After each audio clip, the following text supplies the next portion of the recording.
Hey you guys, welcome back to Edel, my little corner of the internet where we discuss topics that help us get better. Pardon me if you hear anything in the background, those are my little buddies. I have squirrels, I have pigeons.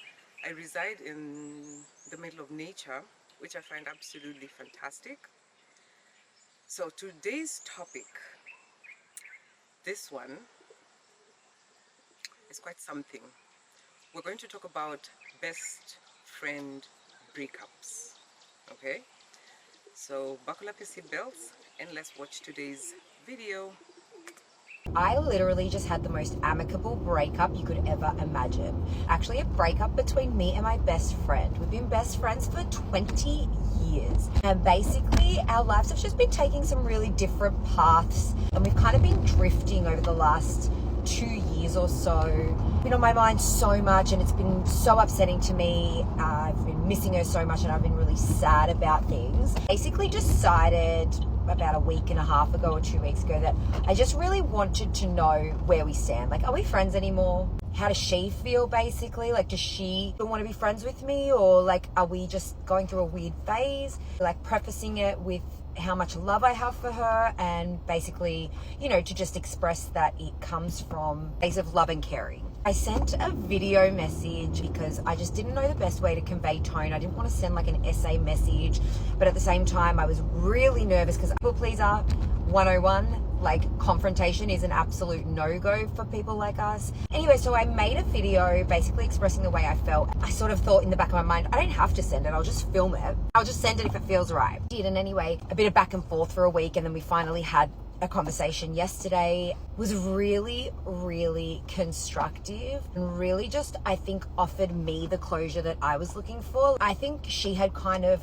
grieved our friendship a really long time ago. I think I was a bit delulu thinking that it was just gonna eventually get back to normal, but really we've just agreed that just kind of don't feel very aligned at the moment. We're both on really different paths, we're doing really different things. We kind of just need to walk our own paths for a while. And we both acknowledged how much we love and care for each other. We both were saying to each other, like, if you ever need anything, I will literally always be here. I don't care if 10 years goes past. If you need me, you call me. I love you so much. I'm so grateful for the friendship that we have had over the last 20 years. I feel like you've been such a phenomenal friend to me, and I feel like I've been also a phenomenal friend to you. But for now, it's just not really working. I'm so proud of both of us for being so reasonable, like so level-headed and just so real and honest and raw.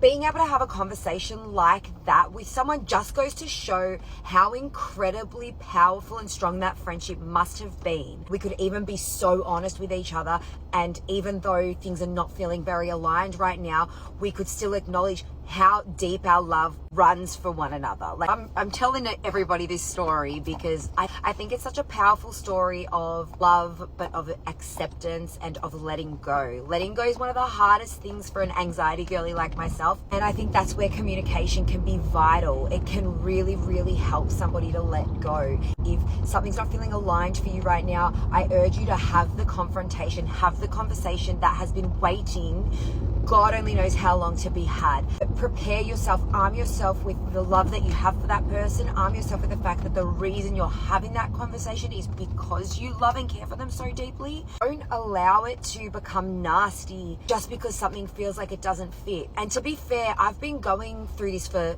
quite a while, and I've been through all the angry phases. Like, there have been phases where I felt angry, like, towards her, where I was like, doesn't she even like me anymore? Doesn't she even love me anymore? You know, I went through all the emotions, but it was really important to not take that out on her, because it was important for me to take my time with it and process it, and then come to that confrontation with, I guess, a level head, you know, not attacking the other person, but rather just saying, like, I want to have this conversation because I have that much respect for you. But sharing this story is because I want you to know that confrontation does not have to be nasty at all. It can just be a conversation that might be a little bit tricky to navigate.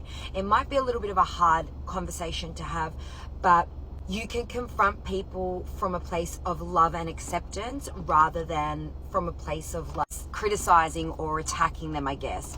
I hope this makes sense to someone. I feel like my anxiety, people-pleasy girlies are definitely going to resonate with this. So hot tip is take your time, process, and then come to the confrontation with love in your heart. A year might pass and that might shift back. You never know where this life takes you. You got something that's been brewing, something that you've been wanting to share, something that you've been wanting to say. Go say it, baby girl. Go say it. I hope this helps. Big love and follow for more. Now, this is a heavy topic when it comes to friendships. I saw recently online a lot of people commenting saying that friendship breakups are sometimes more painful than romantic ones. I don't know if that's true, but I've seen so many people saying that I wonder if that's the case.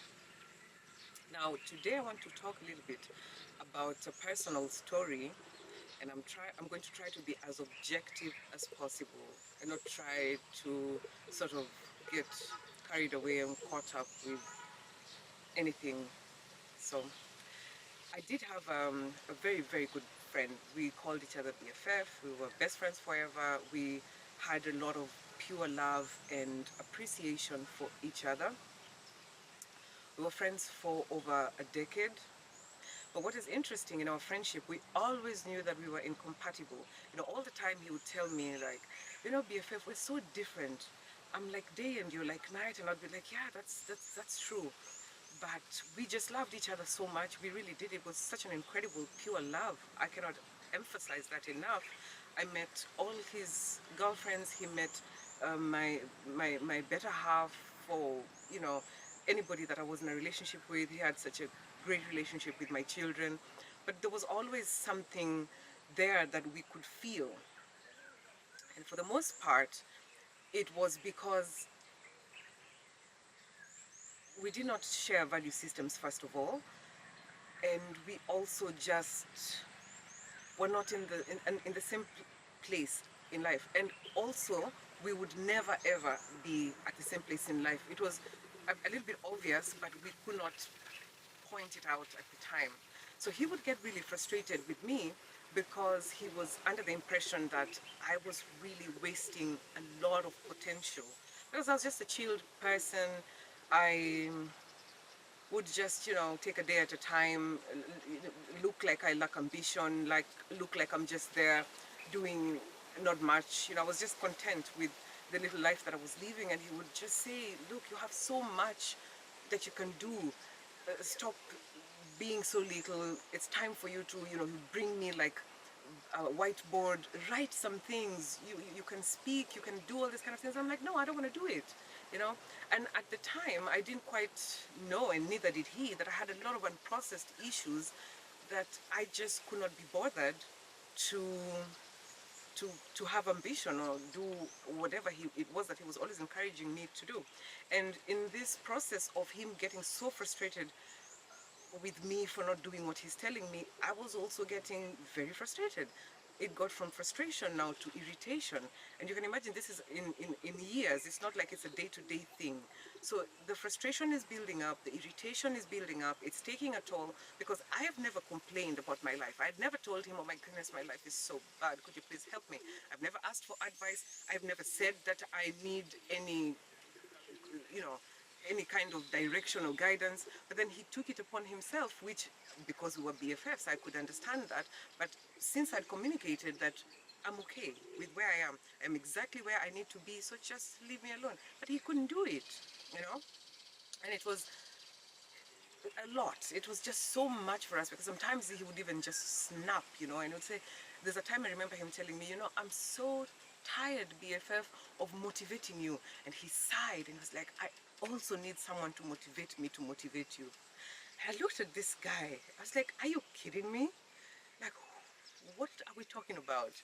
I did not understand why he would be so exhausted by me just living my life the best way that I could. And I could see the veins on his forehead. He was just like, I can't do this anymore. And I asked him, who asked you to do this at all? And the thing was, the potential that he saw in me, or whatever he saw in me, I had not seen in me at all. So it was a mismatch with what I believed about myself, which at the time was I lacked value. I was as stupid as they come. So there was no way anything that he was telling me about myself I could believe it, because I have a different view of who I am. But then he also has his experience of me, but they could not, the two views could not meet, because I have my own self-belief and he has what he's experiencing. And we didn't know that at the time, and I didn't have the language to express this so much, so we're just expressing frustration. And I was just expressing now, it was just a lot. And it got to a point where I cut everybody off. You know, I started getting exhausted. I wanted to understand what is really happening in my life. I was just existing, and I said, I need to focus on probably what I'm always running away from, because I had a problem with addiction. So I asked myself, why is this what I'm leaning towards? And I'm not talking about just alcohol. I was a proper substance abuser, and I started to get tired. My body was shutting down, actually, literally. And because I wanted to leave, because I was at a really bad place, I wanted to leave. I had to fight for my life, because I have to fight for my children as well. I decided, you know what, I've got to go. I've got to go and work on myself. So I cut everyone off. I changed towns, and it's only my best friend that I kept in contact with. But even after doing this and having only him on my new number, we still could not communicate. We actually now had gone so far apart that it was almost, I could feel it physically. Not only the distance that we are this far away, but also there was no meeting of minds at all. I was in a journey where I was doing a lot of healing, and he was still asking me when I'm starting to do something. And I thought, this is really, it's putting me in a position where I was even questioning myself, because I gave myself the grace to deal with all these unresolved issues that made me go towards this detrimental trajectory of my life. And that needed time, it needed patience. I didn't know how long it was going to take, but he didn't know that. And so him asking me all the time on the phone, so when are you starting? You're still talking about the past. Why are you doing that? I just said, goodness, I can't do this. And unfortunately, it came to a point when we had to have our last conversation.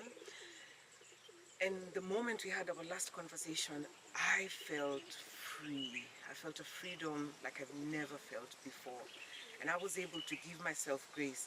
This is almost 6 years ago. And only now, when I'm here in front of the camera, have I worked on myself? Have I done all the healing? So I cannot imagine him being on the phone with me for those 6 years, still telling me, BFF, you need to do this, you need to have done that. But that doesn't make my best friend a bad person. He was such a phenomenal man. I'll not say was. He is such a phenomenal person. This man is a great man. He's so pure-hearted. He's such a great human. His heart is in the right place. He loves to help people. I love that guy so much, but we were just not compatible. So all this to say that we have to be really honest with ourselves when we are at points of our life when we really need to change. When we really need to change our environment, we really need to change those around us. It doesn't matter how much time you've invested. It doesn't matter what kind of memories you have, whether it's a relationship, whether it's a friendship. When it's time, it is time. We evolve, and sometimes we're not going towards the same direction, and that is okay. So it is paramount that we learn and master the art of letting go and walking away. Because if you hold on to something that's not meant for you, it is taking up the space for that which is meant for you, and you don't want that. So it doesn't mean that when we are breaking off things that another person is the villain or another person did you wrong. That's not the case. Sometimes we're just not compatible, and that's okay. So that's it for this one today. Thank you so much for being here with me. Share your thoughts with me in the comments.